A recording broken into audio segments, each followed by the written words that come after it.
इतिहास इयत्ता 11वी प्रकरण 16 स्वराज्य ते साम्राज्य भाग 3. मागील व्हिडिओमध्ये म्हणजेच भाग 2 मध्ये आपण पाहिलं होतं की औरंगजेब बादशाहच्या मृत्यूनंतर त्याच्या मुलांमध्ये दिल्लीच्या गादीसाठी संघर्ष चालू झाला होता. त्यावेळी शहाजादा आझमशाह हा जो आहे दक्षिणेत होता. बादशाही तख्त हस्तगत करण्यासाठी त्यांनी जे आहे दिल्लीकडे कूच केली होती. राजपुत्र शाहू त्याच्या ताब्यात होते. शाहू महाराजांना कैदेतून सोडल्यास महाराणी ताराबाई व शाहू महाराज यांच्यात छत्रपतींच्या गादीसाठी कलह होईल आणि मराठ्यांचे सामर्थ्य खच्ची होईल असे आझमशहाला वाटले होते. त्यामुळे त्यांनी जे आहे शाहू महाराजांची सुटका केली. म्हणजेच काय, मराठ्यांमध्ये फूट पाडून त्यांचा पराभव करण्याचा प्रयत्न जे आहे मुघलांनी केला होता. या अनुषंगाने जे आहे मुघलांच्या कैदेत असलेल्या शाहू महाराजांची जे आहे शहाजादा आझमशहाने इसवी सन 1707 मध्ये सुटका केली. कैदेतून सुटका झाल्यावर शाहू महाराजांनी जे आहे महाराष्ट्राकडे कूच केले. त्यांनी मराठ्यांचे काही सरदार येऊन मिळाले, परंतु महाराणी ताराबाईंनी शाहू महाराजांचा छत्रपती पदावरील हक्क मान्य केला नाही. त्यामुळे जे आहे पुणे जिल्ह्यात भीमा नदीच्या काठी खेड येथे शाहू महाराज आणि महाराणी ताराबाई यांच्या सैन्यामध्ये लढाई झाली. या लढाईत शाहू महाराजांचा विजय झाला. त्यांनी सातारा जिंकून घेतले, स्वतःच राज्याभिषेक करून घेतला. सातारा ही मराठ्यांच्या राज्याची राजधानी झाली. काही काळ जो आहे शाहू महाराज आणि महाराणी ताराबाई यांच्यातील विरोध चालू राहिला आणि इसवी सन 1710 मध्ये महाराणी ताराबाईंनी पन्हाळा गडावर आपला अल्पवयीन मुलगा शिवाजी दुसरा यास छत्रपती म्हणून घोषित केले. तेव्हापासून जे आहे मराठीशाहीत सातारच्या राज्याखेरीज कोल्हापूरचे स्वतंत्र राज्य अस्तित्वात आले. इत्यादी बाबींचा आपण अभ्यास मागील पाठामध्ये केलेला आहे. नमस्कार, मी देव बिरादर आपल्या सर्वांचं यूट्यूब चॅनलमध्ये हार्दिक स्वागत करतो. आज आपण स्वराज्य ते साम्राज्य या प्रकरणातील उर्वरित भागाचा अभ्यास सर्व स्पर्धात्मक परीक्षेच्या दृष्टीने करणार आहे. आणि जेव्हा जेव्हा तुम्ही एखादी बाब एक मराठी व्यक्ती म्हणून तसेच स्पर्धात्मक परीक्षेच्या दृष्टीने जाणणे अत्यंत आवश्यक आहे, त्या बाबी मी पाठ्यपुस्तकाच्या बाहेर जाऊन नक्कीच सांगेन. आपण मागील व्हिडिओमध्ये देखील पाहिलं होतं की जे आहे शाहू महाराजांच्या पक्षात महत्त्वाची कामगिरी बजावणारे बाळाजी विश्वनाथ यांची पेशवेपदावर नेमणूक जी आहे ती झाली आणि तेव्हापासून पेशवे काळ सुरू झालेला आपल्याला दिसून येतो. तर आपण आता पेशवे काळ या घटकाचा अभ्यास करूया. इथे जे आहे बाळाजी विश्वनाथानंतर पहिला बाजीराव पेशवे पदावर नियुक्त केले गेले इतकंच जे आहे इथे या पाठ्यपुस्तकामध्ये नमूद केलं आहे. तर बाळाजी विश्वनाथ यांच्याशी संबंधित मी काही माहिती पाठ्यपुस्तकाच्या बाहेर जाऊन सांगतो. ती म्हणजे शाहू महाराजांची मुघलांच्या कैदेतून मुक्तता झाल्यावर त्यांनी जे आहे बाळाजी विश्वनाथ भट याला पेशवा केले. बाळाजी हे जे आहेत मूळचे कोकणातील श्रीवर्धन गावचे. ते कर्तृत्ववान व अनुभवी होते. शाहू महाराज हेच मराठ्यांच्या राजाचे खरे वारस आहेत हे पटवून देऊन अनेक सरदारांना त्यांनी शाहू महाराजांकडे वळवले. कान्होजी आंग्रे त्यावेळेस जे आहे हे मराठ्यांच्या आरमारांचे प्रमुख होते. त्यांनी जे आहे महाराणी ताराबाईंची बाजू घेतली. त्याने शाहू महाराजांच्या मुलखावर हल्ले केले, त्यामुळे त्यांच्यासमोर कठीण परिस्थिती निर्माण झाली. या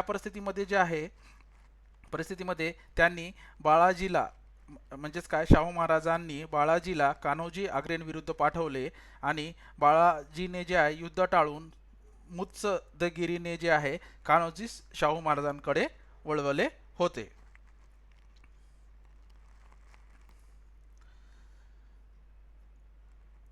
आता इथे जे आहे आपण पाठ्यपुस्तकात काय दिलं आहे ते पाहूयात.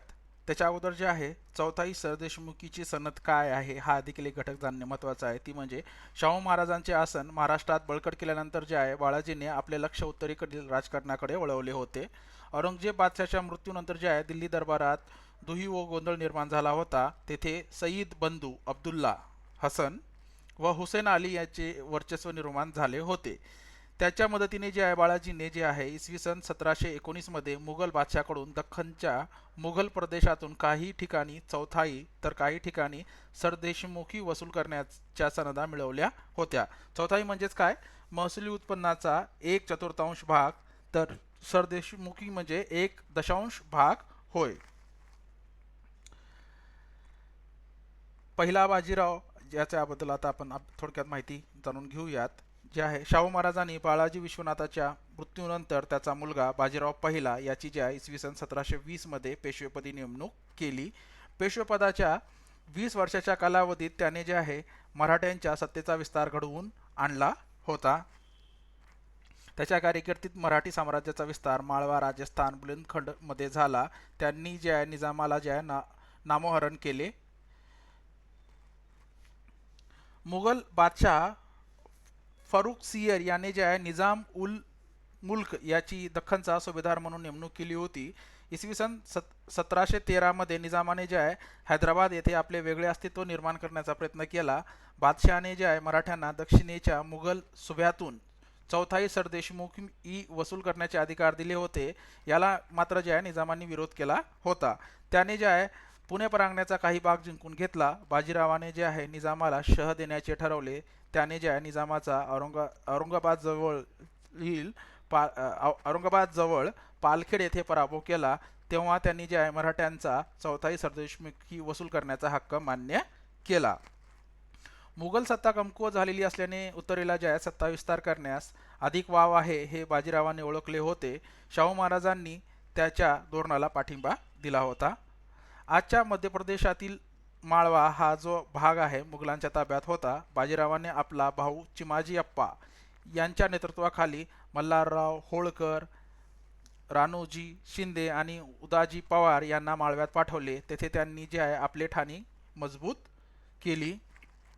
बुंदेलखंड म्हणजे आजचा जो आहे मध्य प्रदेश व उत्तर प्रदेश या प्रांतातील झाशी, पन्ना, सागर वगैरे शहरांच्या परिसरातील प्रदेश होय. बुंदेलखंडात छत्रसाल राजाने आपले स्वतंत्र राज्य स्थापन केले होते. अलाहाबादचा मुघल सुभेदार मोहम्मद खान बंगश याने जे आहे बुंदेलखंडावर हल्ला केला. त्याने जे आहे छत्रसालास पराभूत केले.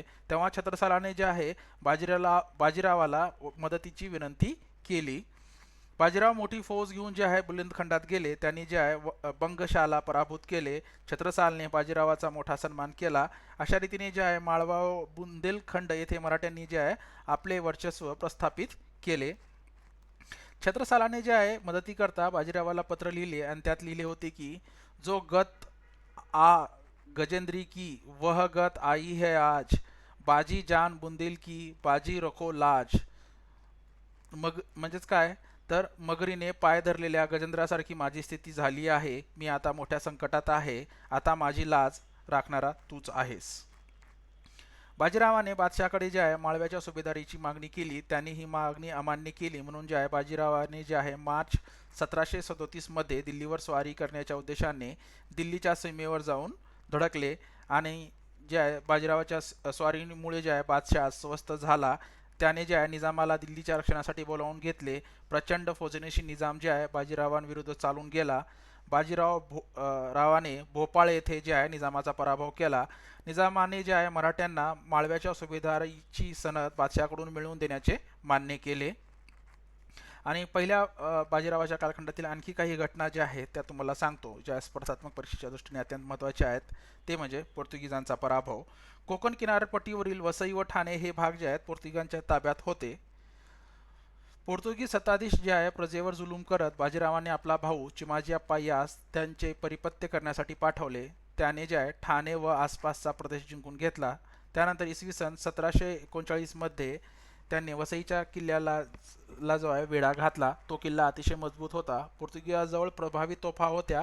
तरीही जे आहे चिमाजी अप्पाने चिकाटीने वेढा घालून पोर्तुगीजांना शरण येण्यास भाग पडले. त्यामुळे जे आहे वसईचा किल्ला आणि पोर्तुगीजांचा बराचसा भाग मुलूक जे आहे मराठ्यांच्या ताब्यात आला. आणि इथे एक बाब विशेष महत्त्वाची आहे, म्हणजे त्या कालखंडामध्ये जे आहे नौसेना, ज्याला आपण म्हणतो की बोट नेव्ही ज्याला संबोधतो, ती फक्त जी आहे मराठा शासनकर्त्यांकडेच होती. आणि पोर्तुगीजांना हरवणारे, म्हणजे जेव्हा आपण म्हणतो की नौसेना यांच्यामध्ये युद्ध झाले तेव्हा त्या पोर्तुगीजांना हरवणारे भारतीय इतिहासातील एकमात्र घराणे म्हणजे मराठा घराणे हे होय. इराणचा बादशाह नादिरशाह याने जे आहे भारतावर स्वारी केली होती. तेव्हा बाजीराव शाहू महाराजांच्या आज्ञेने मोठी फौज घेऊन उत्तरेला निघाला. तो ब्रह्मानपूरला पोचला. तोपर्यंत जे आहे नादिरशाह दिल्लीतून प्रचंड संपत्ती लुटून मायदेशी परत गेला होता. एप्रिल 1740 मध्ये जे आहे नर्मदा काठी रावेरखेंडी येथे बाजीरावांचा मृत्यू झाला. बाजीराव हे जे आहे एक उत्तम सेनानी होते. आपल्या पराक्रमाने त्यांनी जे आहे उत्तर भारतात मराठ्यांचे वर्चस्व प्रस्थापित केले होते. त्यांनी मराठ्यांच्या सत्तेला अखिल भारतीय पातळीवर एक प्रबळ सत्ता म्हणून जे आहे स्थापन मिळवून दिले. त्यांच्या काळात जे आहे शिंदे, होळकर, पवार, गायकवाड ही घराणी जी आहे पुढे आली. पहिला बाजीराव यांच्यानंतर जे आहे बाळाजी बाजीराव उर्फ जे आहे नानासाहेब यांना जे आहे पेशवेपद बहाल केले गेले.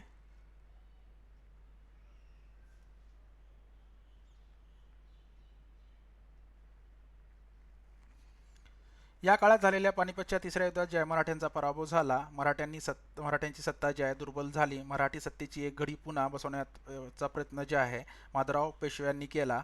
पानिपतचा पराभव हा केवळ जो आहे राजकीय पराभव नसून त्याचा मोठा परिणाम जो आहे मराठ्यांच्या मानसिकतेवर देखील झालेला दिसून येतो. मराठ्यांमध्ये पुन्हा चैतन्य निर्माण करण्याचे तसेच उत्तरेमध्ये जे आहे मराठ्यांचे प्रभुत्व प्रस्थापित करण्याचे प्रयत्न जे आहे माधवरावांनी केले. आता इथे जे जर आपण पाहिलं तर नानासाहेब पेशवे आणि माधवराव पेशव्यांबद्दल जे आहे फक्त 2-4च ओळी सांगितलेल्या आहेत. तत्पश्चात आपण काही आणखी बाबी जाणून घेणं महत्त्वाचे आहेत. त्यामध्ये आपण त्या जाणून घेऊयात. आता शाहू महाराजांनी जे आहे बाजीरावानंतर त्याचा मुलगा बाळाजी बाजीराव उर्फ नानासाहेब याला जे आहे पेशवा बनवले किंवा म्हणजेच काय पेशवाईची वस्त्रे दिली. नादिरशहाच्या आक्रमणानंतर जे आहे दिल्लीमध्ये अस्थिरता निर्माण झाली होती.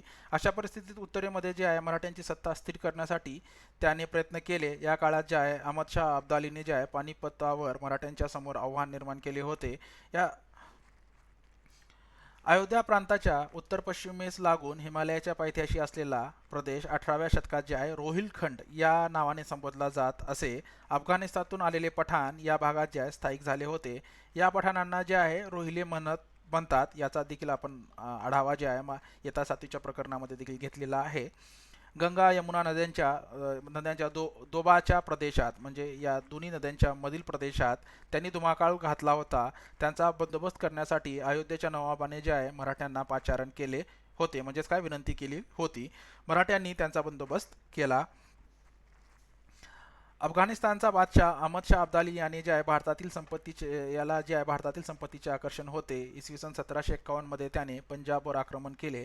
या काळात जे आहे मुघल प्रांतात अंधाधुंदी निर्माण झाली होती. त्यामुळे जे आहे मुघलांना अब्दालीच्या आक्रमणाची भीती होती. या परिस्थितीत जे आहे आपल्या संरक्षणासाठी मराठ्यांची मदत घेणे त्यांना आवश्यक वाटले.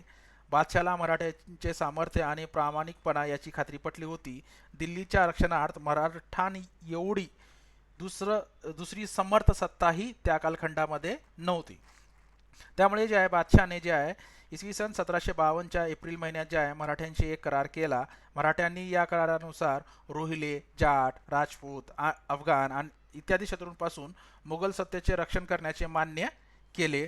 त्या बदल्यात जे आहे त्यांना रोख रक्कम मिळणार होती. शिवाय पंजाब, मुलतान, राजपुतांना, सिंध, रोहिलखंड या भागातून जे आहेत चौथाई वसूल करण्याचे देखील हक्क त्यांना मिळाले होते. तसेच अजमेर आणि आग्रा या प्रांताची सुभेदारी देखील त्यांना देण्यात आली होती. या करारानुसार जे आहे छत्रपतींच्या वतीने पेशव्यांनी शिंदे होळकरांच्या फौजा ज्या आहे दिल्लीच्या संरक्षणार्थ पाठवल्या होत्या. मराठी दिल्लीकडे निघाले. ही बातमी पोचताच जे आहे अब्दाली जो आहे मायदेशी परतला. मराठे दळमजल करत दिल्लीला पोहोचले. मराठ्यांमुळे जे आहे अब्दालीचे संकट टळले. म्हणून बादशहाने जे आहे मुघलांच्या सुभ्यांमधील चौथाईचा हक्क त्यांना दिला. या सुभ्यांमध्ये जे आहे काबूल, कंदाहार आणि पेशावरचाही समावेश होता. हे आज भाग जे आहेत जे अफगाणिस्तान आणि सद्यस्थितीमध्ये असलेल्या पाकिस्तानमधील हा भाग होय.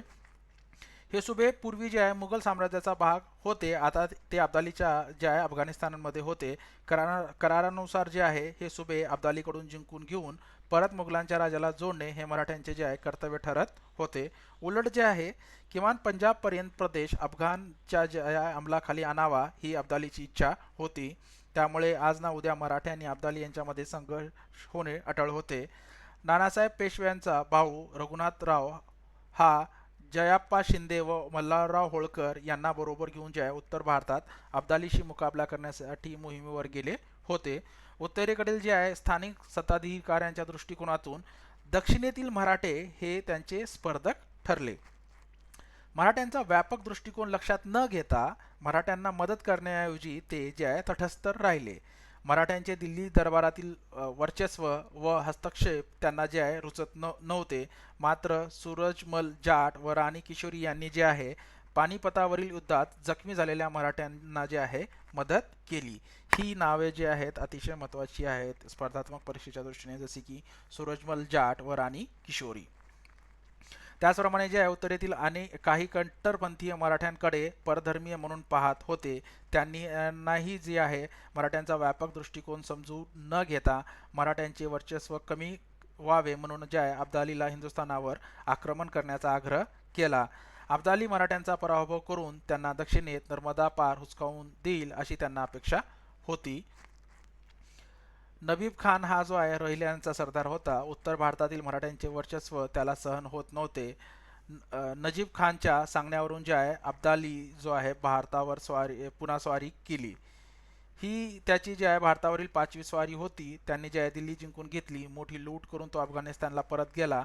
त्यावेळेस जे आहे रघुनाथराव व मल्हारराव होळकर हे पुन्हा उत्तरेत गेले. म्हणजे जेव्हा जेव्हा दिल्लीवरती आक्रमणे झाले तेव्हा दिल्लीचे तख्त चे रक्षण करण्यासाठी जे आहे मराठे पुढे आले होते. त्यांनी दिल्ली घेतली. त्यानंतर अब्दालीच्या अधिकाऱ्यांना पिळावून लावून त्यांनी जे आहे थेट पंजाब जिंकला होता. अब्दालीच्या सैनिकांचा पाठलाग करत मराठे इसवी सन 1758 मध्ये अटके पार गेले होते. अटकेवर मराठ्यांचा ध्वज फडकवला. अटक हे ठिकाण जे आहे आपल्याला माहिती आहे की आजच्या पाकिस्तानमध्ये आहे. मराठ्यांनी अटके पार पेशावर पर्यंत मोहीम काढली. तथापि त्यांनी जे आहे आपल्या प्रभुत्वाखाली आणलेल्या या प्रदेशाची व्यवस्था नीट लावली नव्हती. म्हणूनच एक मराठीमध्ये एक म्हण आहे बघा, अटके पार झेंडे लावणे. तर ही म्हण जी आहे ह्या मराठ्यांच्या या विजयानंतरच जे आहे मराठी भाषेमध्ये प्रचलित झालेली आहे. पंजाबवरील पकड घट्ट करण्यासाठी व नजीम खानाचे पारिपत्य करण्यासाठी जे आहे पेशव्यांनी जे आहे दत्ताजी शिंदे व जनकोजी शिंदे यांना जे आहे उत्तरेत पाठवले.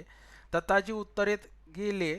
नजीम खानने दत्ताजीला जे आहे वाटाघाटीत अडकवून ठेवले आणि जे आहे अब्दालीला मदतीस येण्याची विनंती केली. हा संदेश मिळता जे आहे अब्दाली पुन्हा भारतावर चालून आला. दत्ताजी व अब्दाली यांची जे आहे यमुनेच्या तीरावर बुराडी घाट येथे गाठ पडली. जोरदार लढाई झाली आणि दत्ताजीने जे आहे असामान्य शौर्य गाजवले. परंतु या लढाईत दत्ताजीला जे आहे वीरमरण आले. दत्ताजी जे आहे ते मोठ्या शौर्याने लढले, पण अखेरीस ते जे आहेत रणांगणावर घायाळ होऊन पडले. नजीब खान ह्या काही बाबी ज्या आहेत ना, या सगळ्या रोमहर्षक ऐतिहासिक घटना ज्या आहेत ते आपल्यामध्ये देखील जे आहे चैतन्य आणि आपल्या मराठांचा इतिहास किंवा भारताचा इतिहास किती गौरवशाली आहे याचे काही घटक जे आहेत या घटकांना जे आहे समर्पित आहे किंवा हे घटक आपल्याला त्याच्यातून जे आहे स्फूर्ती देत असतात. नजीब खान रोहिल्याचा सल्लागार कुतुबशाह हत्तीवरून उतरून घायाळ झालेल्या दत्ताजी जवळ आला. त्याने दत्ताजीला विचारले, क्यों पटेल जी हमारे साथ तुम और भी लढेंगे. दत्ताजी घायाळ अवस्थेत पडले होते, पण कुतुबशहाचे शब्द ऐकताच जे आहे त्याने बाणेदार उत्तर दिले, हाँ बचेंगे तो और भी लढेंगे. म्हणजे ही लढाई जी आहे ना, म्हणजे ह्या जे म्हणी आहेत ना, ह्या आपल्याला ह्या कुठल्या प्रसंगापासून आल्या आहेत ह्या देखील आपल्याला याच्यावरून जो आहे याचा बोध होतो. अब्दालीचे पारिपत्य करण्यासाठी जे आहे नानासाहेबांनी आपला चुलत भाऊ सदाशिवराव भाऊ व थोरला मुलगा विश्वासराव यास उत्तरेत पाठवले होते. सदाशिवराव भाऊ हा चिमाजी अप्पांचा मुलगा होय. त्याच्याबरोबर प्रचंड फौज व प्रभावी तोफखाना होता. इब्राहिम गार्दी हा त्यांच्या तोफखान्याचा प्रमुख होता. आणि इब्राहिम गार्दी हे जे आहेत त्यावेळी कालखंडामध्ये जे आहे फ्रेंच जे राज्यकर्ते होते त्यांच्याकडे जे आहे या तोफखान्यांचा मध्ये जे आहे त्यांना विशेष काय म्हणतात त्यांच्याकडे स्पेशलिटी होती आणि त्या तोफखान्यांची त्यासारखी जी माहिती जी आहे त्यावेळेस त्या कालखंडामध्ये जे आहे इब्राहिम गार्दी यांनी जे आहे ते ज्ञान हस्तगत केलेलं होतं.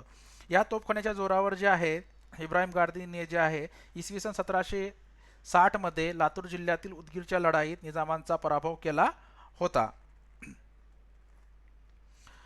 उत्तरेच्या मोहिमेत सदाशिवराव भाऊने दिल्ली जिंकून घेतली. त्यानंतर जे आहे मराठ्यांचे सैन्य आणि अब्दालीचे सैन्य पानिपत येथे समोरासमोर आले. 14 जानेवारी 1761 रोजी मराठ्यांनी अब्दालीवर हल्ला करून लढाईला सुरुवात केली. ही पानिपतची तिसरी लढाई होय. या लढाईत जे आहे विश्वासरावाला गोळी लागून तो ठार झाला. हे सदाशिवराव भावाला समजतात. तो बेभान होऊन शत्रूवर तुटून पडला. युद्धाच्या धुमश्चक्रीत तो दिसेनासा झाला. आपला नेता नाहीसा झालेला पाहून मराठी सैनिकांचा जो आहे धीर खचला, त्याचवेळी जे आहे अब्दालीच्या राखीव व ताज्या दमाच्या सैन्याने जे आहे मराठ्यांवर हल्ला चढवला. मराठ्यांचा पराभव झाला. महाराष्ट्रातील एक संबंध तरुण पिढी गारद झाली. अनेक पराक्रमी सरदार धारातीर्थी पडले. आणि या पानिपतच्या युद्धात सुमारे जवळपास जे आहे 1.5 लाख लोक मारले गेले. एका पत्रातील सांकेतिक वर्णन जे मध्ये वर्णन जसे आले आहे ते म्हणजे 2 मोते गळाली, 27 मोहरा हरवल्या आणि रुपये खुर्दा किती गेल्या याची गणतीच नाही. परक्या अब्दालीला जे आहे येथे राज्य करण्याचा नैतिक हक्क नाही. या व्यापक भूमितीतून जे आहे मराठे जे आहेत अब्दालीशी लढले. आपण सर्व एकच देशीय असून अब्दाली परकीय शत्रू आहे, अशा आशयाचे पत्र लिहून सदाशिवराव भाऊने जे आहे उत्तरेकडील सत्ताधाऱ्यांना म्हणजे राजांना मराठ्यांची व्यापक आणि सर्वसमावेश भूमिका कळवली. परंतु जे आहे त्यांना जे आहे अनुकूल प्रतिसाद न मिळाला नाही व ते सत्ताधिकारी जे आहे तटस्थ राहिले. साहजिकच जे आहे भारताच्या रक्षणाची जबाबदारी जी आहे एकट्या मराठ्यांवर पडली. भारत हा एक देश असण्याची व त्याचा राजा धर्माने कोणीही असला तरी सर्वांनी त्याला पाठिंबा देण्याची जाणीव इतिहासात पहिल्यांदा मराठ्यांनी दाखवली असे म्हणता येईल. आणि नानासाहेब पेशव्यांच्या मृत्यूनंतर त्याचा मुलगा माधवराव हा पेशवेपदी आला. माधवरावाने जे आहे आपल्या कारकिर्दीत निजाम व हैदर अली याचा बंदोबस्त केला. त्यांनी जे आहे उत्तरेमध्ये मराठ्यांचे प्रभुत्व पुन्हा प्रस्थापित केले. पानिपतच्या लढाईत मराठ्यांचा पराभव झाला. हे पाहून निजामाने जे आहे त्यांच्या विरोधात जे आहे पुन्हा हालचाली सुरू केल्या. त्याने त्यांच्या मुलखावर आक्रमणे केले, परंतु माधवरावाने जे आहे पैठणजवळील राक्षस भुवन येथे त्याला पराभूत केले. हैदर अली हा जो आहे मैसूर त्या कालखंडामध्ये जो आहे मैसूरचा सुलतान होता. पानिपतवरील मराठ्यांचा पराभवाचा फायदा घेऊन त्याने कर्नाटकातील जे आहे मराठ्यांच्या प्रदेशावर हल्ले केले होते. परंतु मराठ्यांनी जे आहे श्रीरंगपट्टणम जवळील मोती तलाव येथे झालेल्या लढाईत त्याला पराभूत केले. तेव्हा त्याने जे आहे तुंगभद्रा नदीच्या उत्तरेकडील प्रदेश मराठ्यांना देण्याचे मान्य केले. माधवराव पेशव्यांचा मृत्यू इसवी सन 1772 मध्ये झाला. मराठ्यांच्या इतिहासात एक प्रामाणिक, कष्टाळू, जिद्दीचा आणि लोकहितदक्षक असा शासक म्हणून त्यांचा उल्लेख केला जातो. या कर्तृत्ववान पेशव्याच्या मृत्यूमुळे मराठ्यांच्या राज्याची मोठी हानी झाली. पेशवा माधवरावाने जे आहे शेतकऱ्यांच्या कल्याणाकडे जे आहे विशेष महत्त्व दिले होते. विहिरी खोदून पुण्याचा पाणी पुरवठा वाढवला. नाना फडणवीसांसारखे कारभारी व रामशास्त्री प्रभूने सारखे थोर न्यायाधीश त्याच्या काळात तयार झाले. प्रजेला न्याय मिळावा म्हणून न्याय खात्यात सुधारणा केली. तोफा व दारुगोळा बनवण्याचे कारखाने सुरू केले. नाणी पाडण्यासाठी म्हणजेच आपण ज्याला कॉईन्स म्हणतात ना, टांक साळीची व्यवस्था केली.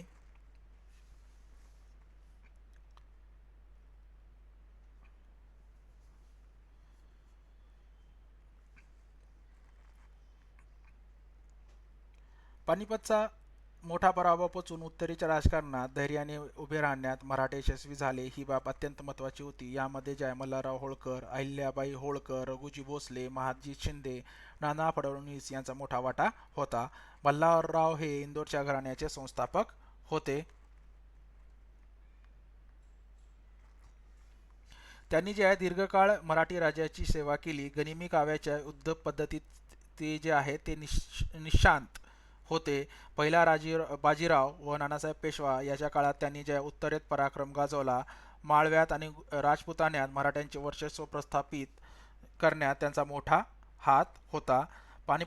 पानिपतानंतर ज्या उत्तरेतील मराठ्यांची प्रतिष्ठा सावरण्यास माधवराव पेशव्यास त्यांची जी आहे फार मदत झाली.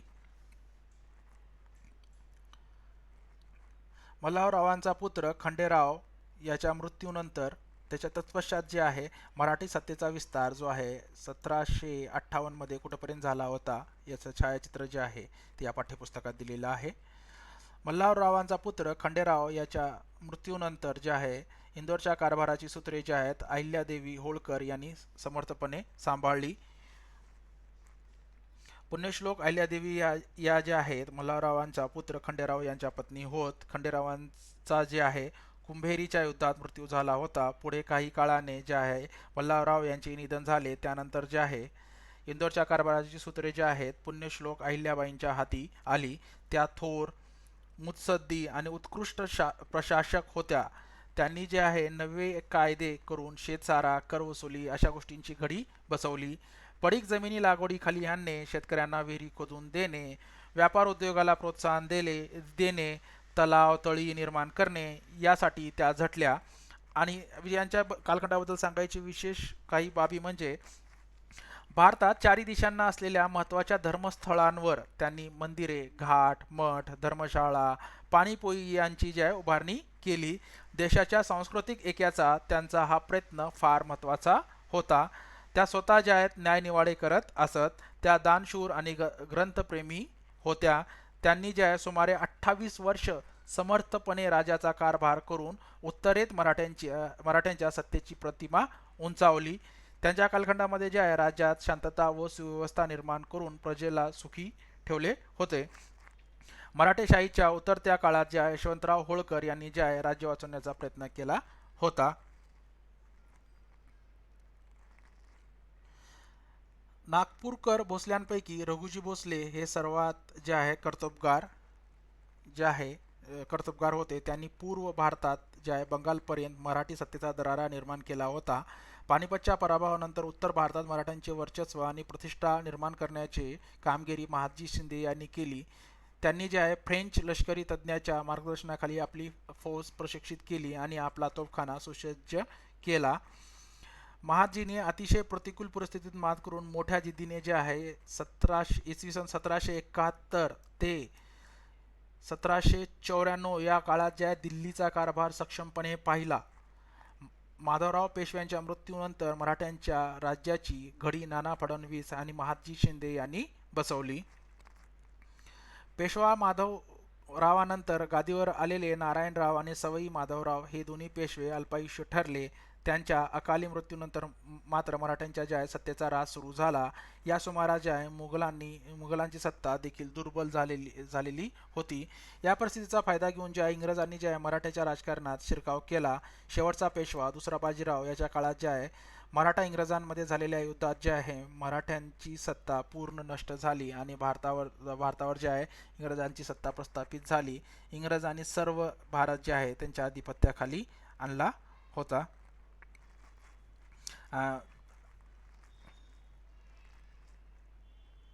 आणि अशा प्रकारे ज्या इंग्रजांनी इसवी सन जे आहे 1817 मध्ये पुणे ताब्यात घेऊन तेथे युनियन जॅक हा आपला ध्वज फडकावला. इसवी सन 1818 मध्ये सोलापूर जिल्ह्यातील आष्टीच्या लढाईत इंग्रजांनी जे आहे मराठ्यांचा पराभव केला आणि त्यामुळे जे आहे मराठ्यांची सत्ता संपुष्टात आली. ही घटना जी आहे भारतीयच्या इतिहासात एक मोठा बदल घडवणारी ठरली. या घटनेनंतर ज्या इंग्रजांनी बहुतांश भारत आपल्या आधिपत्याखाली आणला. भारताचा पाश्चात्य जगाबरोबरचा संबंध वाढला. त्याबरोबर जे आहे भारतीय समाज व्यवस्थेत जे आहे अनेक बदल झाले. अनेक जुन्या गोष्टी शब्द झाल्या व बाजूला सारल्या गेल्या. एक मोठे स्थलांतर झाले. भारताच्या इतिहासातील जे आहे इथे मध्ययुग संपले असे संबोधले जाते. कला, स्थापत्य आणि साहित्य.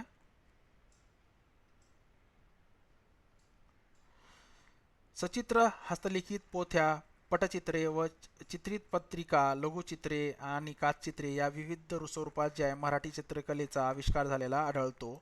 भगवद्गीता, सप्तशती, भागवत पुराण अशी काही संस्कृत आणि ज्ञानेश्वरी जे आहे, शिवलीलामृत, पांडव प्रताप हे अशा काही मराठी ग्रंथाची सचित्र हस्तलिखिते उपलब्ध आहेत. त्यातून दशावताराची चित्र आढळतात. पोथ्यांच्या फळ्यांवर गणपती, रुद्धी-सिद्धी, रामपंचायतन, गोपाळकृष्ण, विष्णुलक्ष्मी यांची चित्रे जे आहेत गडद अशा लाल, हिरव्या आणि पिवळ्या रंगाने चित्रित केली आहेत. लघुचित्रांमध्ये जे आहे व्यक्तिचित्रे, रागमाला, तालमाला, मिरवणुकी इत्यादी प्रसंगीची चित्रे आहेत. थोरले बाजीराव, नानासाहेब पेशवे, पिलाई जाधव राव यांची जे आहे उत्कृष्ट व्यक्तिचित्रे उपलब्ध आहेत. चित्रकाम जे आहे बहुधा वाड्यांच्या दर्शनी भागावर तसेच दिवाणांच्या जे आहे दिवाणखान्याच्या आणि शयनगृहाच्या भिंतीवर आढळून येते. देवालयात जे आहे मंडपाच्या भिंती, ओवऱ्या, शिखरे, गाभाऱ्यांच्या भिंती आणि छत ही सुद्धा जी आहेत चित्रकामाने सुशोभित केलेली दिसतात. वाट वाठारचा नाईक निंबाळकरांचा वाडा, मेनवलींचा नाना फडणवीसांचा वाडा, चांदवडचा रंगमहाल, मोरगावचे मयुरेश्वर मंदिर, पांडेश्वराचे पांडेश्वरचे शिव मंदिर, बेनवडीचा मठ अशी काही ठिकाणी जे आहे अद्यापी 18व्या शतकातील या ठिकाणी जे आहेत अद्यापी 18व्या शतकातील भित्तिचित्रे आहेत. या भित्तिचित्रांचे विशेष मुख्यत्वे पौराणिक आहेत. त्यात रामायण, महाभारत आणि पुराणे यांच्यातील जे आहे प्रसंग आहेत. दशावतार आणि कृष्ण लीलांची चित्रे सर्वत्र आढळतात. तत्कालीन सामाजिक जीवनातील प्रसंगी लोकप्रिय होते. राजसभा, राजपुरुषांची भेट, मिरवणुकी यांचा यात समावेश होता. लघुचित्र हे मराठी चित्रकलेचं एक उदाहरण जे आहे ते इथे स्क्रीनवर दाखवलेलं आहे. मराठी अंमलात मुख्यतः भजन कीर्तन होई. वीरवृत्ती निर्माण करणारे पोवाडे, वाङ्मय या काळात तयार झाले. ऐतिहासिक काव्य शाहिरांच्या पोवाड्यातून व कटावातून निर्माण झाले. छत्रपती शिवाजी महाराजांच्या काळातील अज्ञानदास याने अफझल खान वधाविषयी रचलेला आणि तुळशीदासाने सिंहगडाच्या लढाईचा रचलेला पोवाडा प्रसिद्ध आहे. उत्तर पेशवाईत जे आहे लावणी वाङ्मयाला बहर आला. या क्षेत्रात जे आहे अनंत फंदी, प्रभाकर राम जोशी, सगन भाऊ व होनाळजी बाळा यांनी जे आहे मोठा लौकिक मिळवला. मराठी शाहीत जे आहे लावणी नृत्य, कोळी नृत्य, गज नृत्य, वाघ्या मुरळीचे नृत्य, वासुदेवाचे नृत्य यांची जोपासना झाली. संगीत कलेची ही उपासना केली गेली. स्थापत्य, शिवाजी महाराजांनी दुर्ग स्थापत्याला प्राधान्य दिले. दुर्ग स्थापत्य म्हणजे किल्ला बांधणे होय. याला मध्य युगामध्ये जे आहे दुर्ग स्थापत्य असे संबोधले जायचे. दख्खनमध्ये 3 शतके किल्ल्यांची रचना झाली होती. त्याचा उपयोग महाराजांना झाला. त्यांच्या पदरी या विषयातील जाणकार देखील होते. पुण्यातील कसबा गणपती व विठ्ठलवाडीचा विठोबा या मंदिरांचा ज्या वीरमाता जिजाबाईंनी जीर्णोद्धार केला.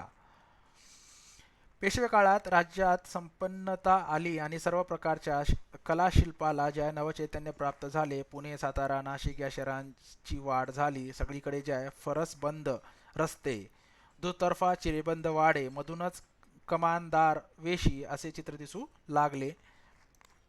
उत्तर पेशवाईत जे आहे मंदिर बांधणीला मोठ्या प्रमाणावर आरंभ झाला. ही मंदिरे जी आहेत 3 प्रकारची होती. यादवकालीन घाटांची मंदिरे सासवड, वटेश्वर, संगमेश्वर, माहुली, विश्वेश्वर, जेजुरी अशा ठिकाणी ही मंदिरे दिसतात. ती आकाराने मोठी असत. त्या मंदिरांचे जे आहे विधान तारकाकृती असे.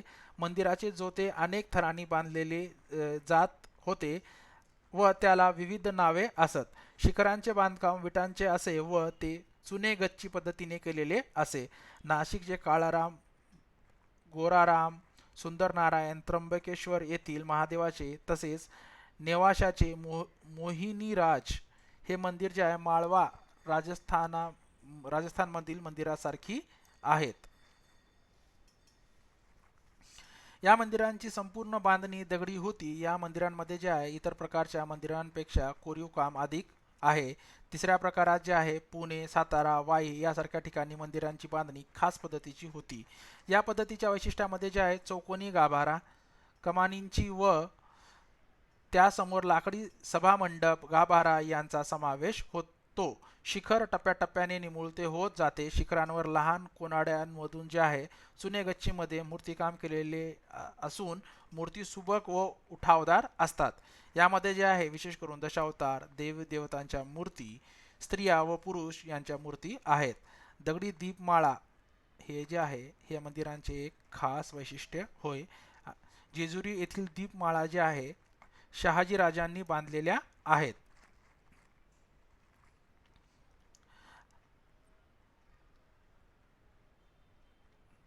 या काळात जे आहे मराठी साहित्याचा मोठ्या प्रमाणात विकास झाला. समकालीन संत तुकाराम वारकरी संप्रदायातील प्रमुख आध्यात्मिक कवी होते. त्यांनी रचलेल्या अभंगामुळे जे आहे समाजावर मोठा प्रभाव पडला. समर्थ रामदासांनी मराठीमध्ये दासबोध मनाचे श्लोक लिहिले. छत्रपती शिवाजी महाराजांनी फारसी शब्दांना पर्यायी संस्कृत शब्द असणारा राजव्यवहार कोश हा ग्रंथ तयार करून घेतला. छत्रपती संभाजी महाराज हे स्वतः उत्तम साहित्यिक आणि संस्कृत भाषेचे उत्तम जाणकार होते आणि मागील व्हिडिओमध्ये देखील आपण पाहिलं आहे की छत्रपती संभाजी महाराजांनी बुधभूषण हा संस्कृत ग्रंथ लिहिला आहे आणि याची विशेषता काय आहे याच्याबद्दलची देखील माहिती आपण मागील व्हिडिओमध्ये घेतलेली आहे.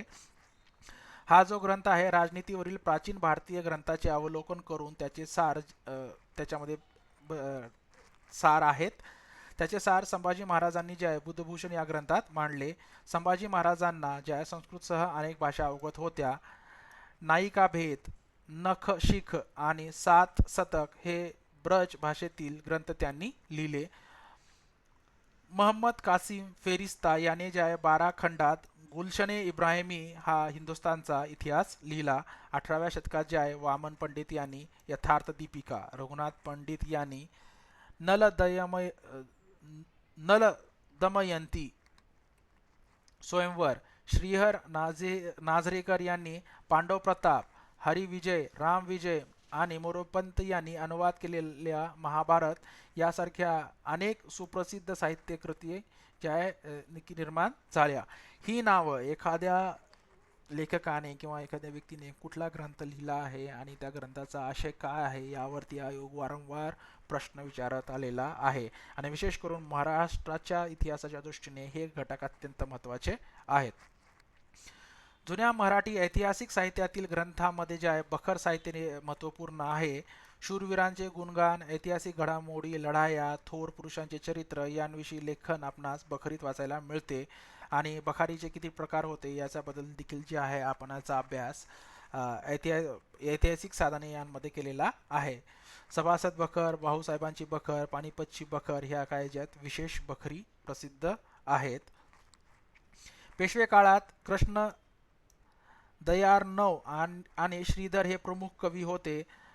महिपतीचा भक्तिविजय हा ग्रंथ याच काळातील आहे. व्यापार, उद्योग आणि समाज जीवन. व्यापार उदीमावर राज्याची आर्थिक भरभराट अवलंबून असते याची जाण जी आहे छत्रपती शिवाजी महाराजांना होती. त्यांनी जे आहे ठिकठिकाणी पेठा वसवून जे आहे व्यापाऱ्यांना व उद्योजकांना प्रोत्साहन दिले होते. या पेठावर जे आहे शेटे आणि महाजन हे वतनी अधिकारी नेमले जात असत आणि गावचा कारभार कोण पाहत होतं आणि पेठांचा कारभार कोण पाहत होतं याच्याबद्दलची माहिती देखील जी आहे आपण छत्रपती शिवाजी महाराजांशी संबंधित व्हिडिओमध्ये घेतलेली आहे. त्यात पश्चात आपण जे आहे मध्ययुगीन कालखंडातील पंचायत राज व्यवस्था ज्यामध्ये आपण अष्टप्रधान मंडळ म्हणजे काय होतं आणि ती 8 प्रधान पदे कोणती होती, ती व्यक्ती कोण होती, त्यांची मुख्य कर्तव्य काय होती, त्यांना वेतन किती दिले जायचं या संबंधीची संपूर्ण माहिती आपण त्या व्हिडिओमध्ये घेतलेली आहे. त्याची लिंक मी डिस्क्रिप्शनमध्ये देतो. या व्हिडिओच्या पश्चात तुम्ही त्याबद्दल सविस्तर माहिती पाहिजे असल्यास तो व्हिडिओ पहा. स्वराज्यातील उद्योगांना जे आहे संरक्षण देण्याचे शिवाजी महाराजांचे धोरण होते. याचे उत्तम उदाहरण म्हणजे जे आहे मिठाचा उद्योग होय. त्यांनी जे आहे कोकणातील मीठ उद्योगाला संरक्षण दिले. त्यावेळी जे आहे पोर्तुगीजांच्या ताब्यातील प्रदेशातून स्वराज्यात मिठाची आयात मोठ्या प्रमाणात होत असे. त्यामुळे जे आहे कोकणात उत्पादन होणाऱ्या मिठाच्या विक्रीवर जे आहे प्रतिकूल परिणाम होत होते. हे ध्यानात घेऊन जे आहे महाराजांनी जे आहे पोर्तुगीजांच्या प्रदेशातून स्वराज्यात येणाऱ्या मिठावर जे आहे मोठी जकात बसवली. पोर्तुगीजांकडून येणारे मीठ महाग होऊन जे आहे त्याच्या आयातीतील घट व्हावी आणि स्थानिक जे आहे मिठाची विक्री वाढावी हा त्यामागचा हेतू होता. राजापूर येथून माल जो आहे भरून परदेशी व्यापाऱ्यांची जहाजे तांबडा समुद्र व इराणच्या आखात्याकडे जात असत. गाव अथवा खेडे हे स्वराज्यातील एक महत्त्वाचा घटक होते. ते सर्व बाबतीत जे आहे स्वयंपूर्ण होते. त्यामुळे जे आहे राज्य कोणाचेही असले तरी त्या भागातील अर्थव्यवस्थेवर फार परिणाम होत नसे. प्रत्येक खेड्यात 12 बुलुतेदार असत. त्यांचे व्यवसाय जे आहेत वंश परंपरेने ठरलेले असत.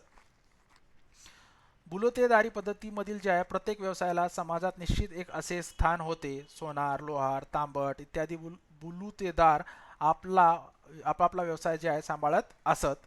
मोठ्या खेड्यात ज्या आठवड्याचा बाजार भरवला जात असे अशा खेड्याला जे आहे कसबा असे म्हटले जाई. त्यात लोक ज्या दैनंदिन गरजेच्या लागणाऱ्या वस्तू खरेदी करण्यास येत असत. कापड उद्योग, धातुकाम, साखर उद्योग असे काही उद्योग जे आहे त्या कालखंडात अस्तित्वात होते.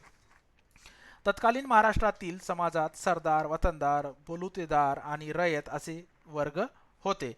ग्रामीण भागात रयतेमध्ये जे आहे शेतकऱ्यांची संख्या अधिक होती. महाराष्ट्रात वाई, नाशिक, पैठण इत्यादी ठिकाणी जे आहे पाठशाळा चालवल्या जात असत. समाजामध्ये जे आहे पारंपरिक सण, उत्सव, व्रत, वैकल्य इत्यादी उत्साहाने साजरे केले जात असत. सण उत्सवांना जे आहे राज्य व्यवस्थेकडून देखील प्रोत्साहन मिळत असे, कारण अशा प्रकारच्या सामाजिक उत्सवांमुळे जे आहे लोकांमध्ये नवचैतन्य निर्माण होण्यास मदत होते व ऐक्याचे वातावरण निर्माण होत असे. राजकीय विस्तार आणि व्यापारी हालचाली यातून जे आहे मराठी राज्यात जे आहे शहरीकरणाचा विकास झालेल्याचा आपल्याला दिसून येते. विविध उद्योगधंदे, व्यापार, व्यवसाय यांच्या निमित्ताने जे आहे अनेक शहरे उदयास आली. पेशवे काळात जे आहे शहरीकरणाचे प्रमाण अधिक वाढले. पेशव्यांनी पुणे ही आपली राजधानी केल्यामुळे जे आहे पुण्याचा विस्तार जो आहे मोठ्या प्रमाणात झाला.